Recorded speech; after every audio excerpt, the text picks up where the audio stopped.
n'uwamubye nawe nuko twese nawagize amahitamo ngo duhitemo uko tuzabaho yaturutse ku bakurambere iyo ashatse gukora icyiza nsanga ikibi cyamaze kumbaho mfite ubwoba ko nzashira mu mwuka nari mu ruhande rwawe mukiza nakora iki mukiza ngo ntungane nk'uko ushaka uwo nisanze ndi umunyabyaha kandi nsabwa gutungana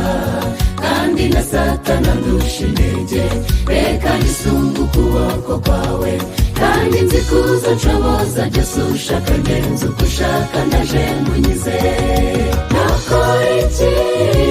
mukiza ngo ntungane nk'uko ushaka uwo nisanze ndi umunyabyaha kandi nsabwa gutungana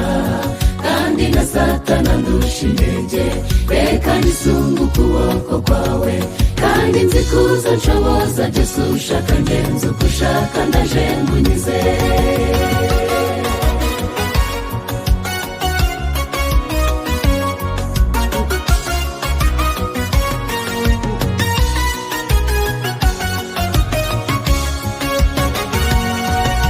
ibyiringiro dufite uyu munsi n'iby'uko twakuwe mu mwijima ubwo Yesu yamanukaga mu isi akirehereza w'amahanga akatungana Imana bushya tugakira bidasubirwaho mureke twitegure bwangu twiboneze birashoboka kuko imbaraga mvajoro rikomeye tuzabasha gutsinda icyaha nakora iki mukiza ngo ntungane nk'uko ushaka uwo nisanze ndi umunyabyaha kandi nsabwa gutungana kandi na satana ndusha intege reka nisunge ukuboko kwawe kandi nzi kuza nshoboza byose ushaka ngenza uko ushaka ndaje nkunyize nakora iki mukiza ngo ntungane nk'uko ushaka uwo nisanze ndi umunyabyaha kandi nsabwa gutungana kandi na satana ndusha intege reka nisunge ukuboko kwawe kandi nzi kuza nshoboza byose ushaka ngenza uko ushaka ndaje nkunyize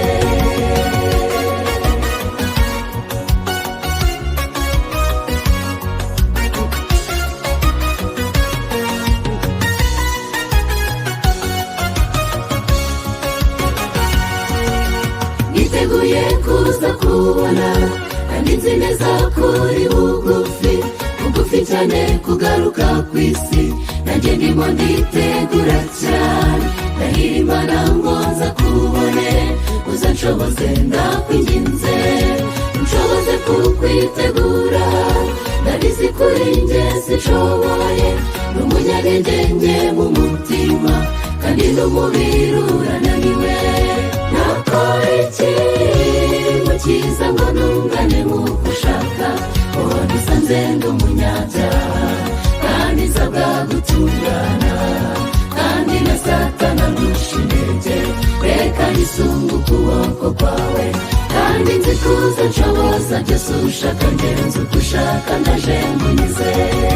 nakora iki mukiza ngo ntungane nk'uko ushaka uwo nisanze ndi umunyabyaha kandi nsabwa gutungana